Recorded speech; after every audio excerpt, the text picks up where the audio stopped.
General Faiz से कौन कौन फैज़याब हुआ और आखिर ऐसी क्या नौबत आ गई कि इदारे ने अपने इतने बड़े रिटायर्ड जनरल को जो है वो पाबंदे सलासल कर दिया और उनका कोर्ट मार्शल चल रहा। अगर उनका कोर्ट मार्शल हो जाता है तो इसका मतलब यही है कि पाकिस्तान में एक नया तूफान आने वाला है और इस तूफान की जद में बहुत बड़ी बड़ी शख्सियात आने वाली हैं जिसका हम आपको आज की इस वीडियो में दिखाएंगे।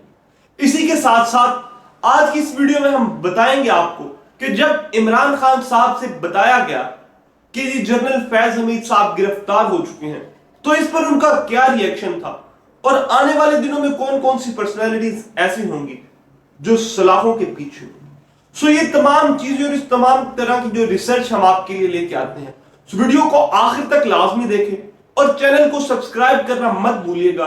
क्योंकि हमारी कम्युनिटी आप लोगों की वजह से ही ग्रो करेगी। सो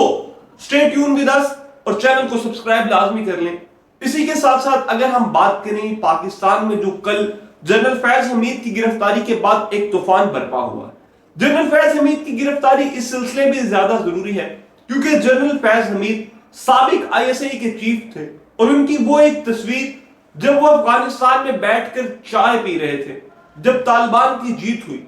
तो वो पूरे पाकिस्तानी कौम के हीरो थे, लेकिन पसे पर्दा क्या चल रहा था ये हकाइक अब आहिस्ता आहिस्ता सामने आ रहे हैं और अब ये पता चल रहा है कि जनरल फैज जो है वो इस गवर्नमेंट को जो है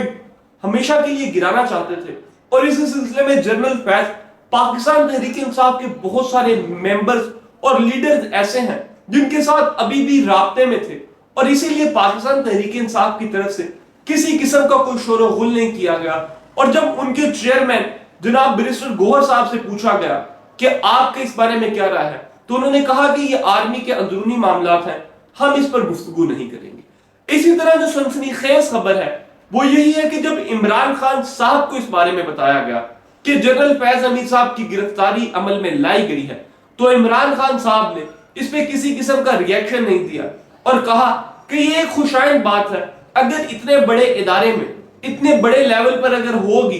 तो ये एक बेहतर अमल होगा। लेकिन बेहतर यही है इमरान खान साहब के नजदीक कि जनरल बाजवा साहब, इमरान खान की बातों से यह साफ साबित होता है कि इमरान खान साहब जनरल बाजवा साहब को कभी भी जो है माफ नहीं करना चाहते और जनरल बाजवा साहब से हर हाल में इंतकाम लेना चाहते हैं। सो इमरान खान ने गैर मशरूत जो गुफ्तगू है उसमें यह भी कहा कि जी देखें बाजवा साहब जो है वो सारे का हिस्सा है, इसलिए बाजवा साहब को भी इसमें जो है एंटरटेन करना चाहिए और उनसे भी पूछगिछ करनी चाहिए। सो अगर हम उन पर्सनैलिटीज के बारे में तज़किरा करें जो आने वाले दिनों में जेल की सलाखों के पीछे होंगे तो उन पर्सनैलिटीज में जो सबसे पहला नंबर है वो साकिब निसार साहब का। जी हाँ, साकिब निसार साहब जो है